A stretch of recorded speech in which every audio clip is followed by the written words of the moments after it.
Hello বন্ধুরা, সবাইকে স্বাগতম টেক বাংলা চ্যানেলে।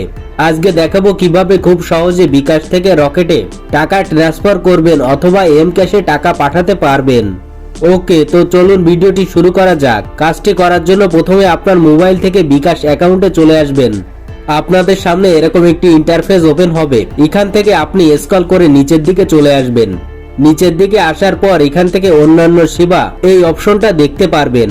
এখান থেকে জাস্ট আপনি একটু সোয়াইপ করে এদিকে চলে যাবেন। এখানে এনপিএসবি নামে একটি অপশন দেখতে পারবেন। জাস্ট এই এনপিএফবি অপশনে ক্লিক করবেন। তো দেখতেই পারছেন এখানে দুইটা অপশন আছে, একটা হচ্ছে ব্যাংক অ্যাকাউন্ট আর একটা হচ্ছে এমএফএস অ্যাকাউন্ট। আমরা এমএফএস অ্যাকাউন্টের সাহায্যে বিকাশ থেকে রকেটে টাকা পাঠাতে পারবো।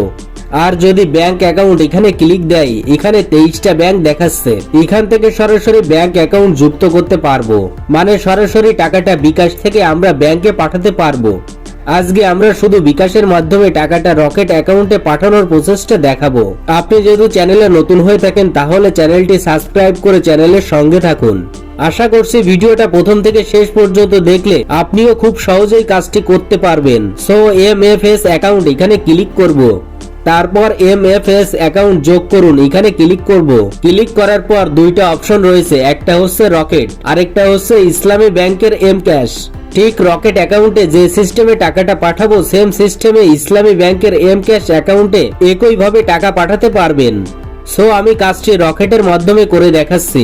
এখান থেকে রকেট অ্যাকাউন্টে ক্লিক করব। ক্লিক করার পর এখান থেকে চেহারা যাচাই করবে। ধরেন এটা যখন অন হবে তখন চোখের পলক ফেলতে বলবে, ডান দিকে বাম দিকে তাকাতে বলবে, অথবা মাথা উপর দিকে অথবা নিচের দিকে নিতে বলবে। যা ইনস্ট্রাকশন দিবে সে অনুযায়ী কাজটি করলে আপনার ফেসটা ভেরিফিকেশন হয়ে যাবে। ওকে, যাচাই করার জন্য নিচের থেকে তীর চিহ্নে এখানে ক্লিক করে দিব। তো আমার ফেসটি আমি ভেরিফাই করে নিচ্ছি, আপনারা আপনাদের ফেসটি ভেরিফিকেশন করে নেবেন। দেখেন এখান থেকে বলছে আপনার চেহারা যাচাই সফল হয়েছে। এবার এগিয়ে যান, নিচের দিকে তীর চিহ্ন আছে, এখানে ক্লিক করতে হবে।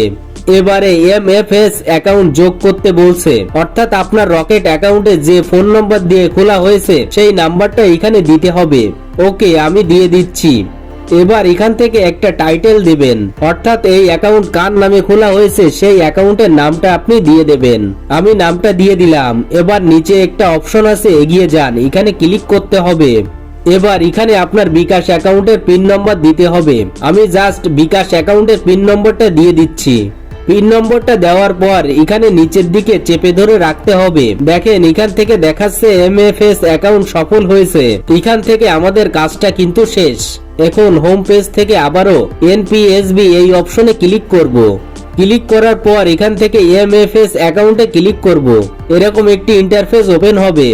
এই দেখেন আমি দীপু নামে যে নাম্বারটা সেভ করেছিলাম সেটা কিন্তু এখানে চলে এসেছে। সো এটার উপর ক্লিক করব। এখন কত টাকা পাঠাবো সেটা তুলতে হবে। তো ধরেন আমি 200 টাকা পাঠাবো। জাস্ট আমি এটা আপনাদের বোঝানোর জন্য দেখাচ্ছি। 200 টাকা লিখে দিলাম। লিখার পর এগিয়ে যান, এখানে ক্লিক করতে হবে। এখন দেখেন এখান থেকে আপনার পিন নম্বর চাচ্ছে। আগের মতো পিন নম্বরটি দিয়ে ট্যাপ করে ধরে রাখলে ট্রান্সফার হয়ে যাবে। এই প্রসেসটা পিন নম্বর দেওয়ার, যেহেতু এখানে সিকিউরিটির একটা ব্যাপার আছে তাই এটা দেখাচ্ছি না। একেবারে ট্রান্সফার হওয়ার পর আপনাদের দেখাচ্ছি। দেখুন এখান থেকে বলছে এনপিএসবি সফল হয়েছে।